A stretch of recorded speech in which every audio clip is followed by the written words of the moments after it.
Se vogliamo scendere nei In un solo pomeriggio si sono macchiati di diversi reati molto gravi, ma non hanno fatto i conti con la giustizia e dopo poche ore si sono ritrovati con tanto di manette ai polsi.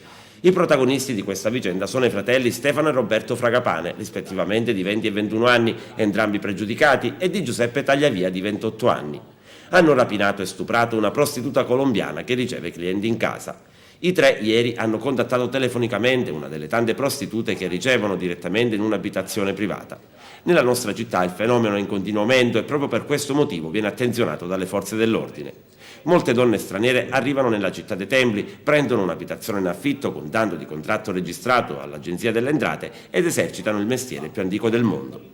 I tre agrigentini, dopo aver fissato il prezzo con la giovane sudamericana, l'hanno raggiunta in una casa che si trova nelle vicinanze di Piazza Stazione, la stessa zona più o meno dove l'anno scorso, sempre a seguito di una rapina, una prostituta colombiana perse la vita perché nel tentativo di sottrarsi ai due energumeni che la minacciavano cadde dalla finestra. Non appena entrati nell'abitazione della sudamericana, sotto la minaccia di un coltello, si sono fatti consegnare dalla donna il denaro, un PC e anche alcuni oggetti in oro. Poi, per concludere, hanno stuprato a turno la povera donna. Messo a segno il colpo, sono fuggiti, ma hanno commesso degli errori grossolani che non sono sfuggiti ad alcuni poliziotti in borghese. Infatti, la banda si è recata subito in un comproro, quello ubicato in piazza San Francesco, per smecciare l'oro della colombiana. Ma per loro sfortuna alcuni poliziotti in borghese, dicevamo, hanno riconosciuto i fratelli Fragapane, da tempo pregiudicati e tenuti sempre sotto stretto controllo dalle forze dell'ordine. Gli agenti hanno deciso di vederci chiaro. Appena hanno capito di essere stati scoperti, i due fratelli non hanno opposto praticamente resistenza, mentre Tagliavia si è dato a precipitosa fuga, scaraventando anche un tavolo di un bar contro gli agenti, ma alla fine è stato ugualmente bloccato. Contemporaneamente dall'ospedale è arrivata sul tavolo della questura una denuncia che riguardava lo stupro di una colombiana. Ai poliziotti a quel punto è venuto facile fare 2+2.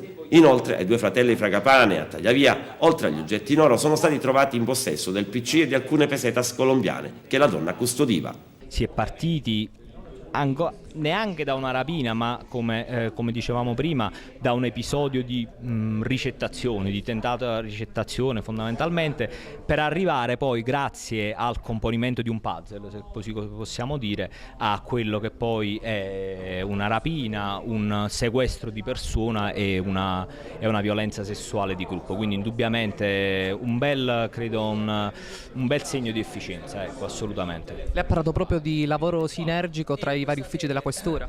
Sì, l'ulteriore cosa da sottolineare, sicuramente per noi molto importante e credo anche per i cittadini che noi cerchiamo di tutelare, è il fatto che hanno partecipato a questa attività vari uffici della questura e anche un ufficio che della questura non fa parte, la polizia stradale, e questo ci fa capire semplicemente, anzitutto, che non lavoriamo a compartimenti stagni e ci scambiamo sempre informazioni, e questo è importantissimo. E poi l'esperienza fondamentale che è stata messa in campo per capire intorno ad un tavolo quello che poi in effetti è accaduto. Grazie a questa tavola rotonda a cui si sono seduti i colleghi che hanno preso parte a questa operazione, si è arrivati a fermare questi tre soggetti per i delitti sicuramente più gravi di cui abbiamo parlato.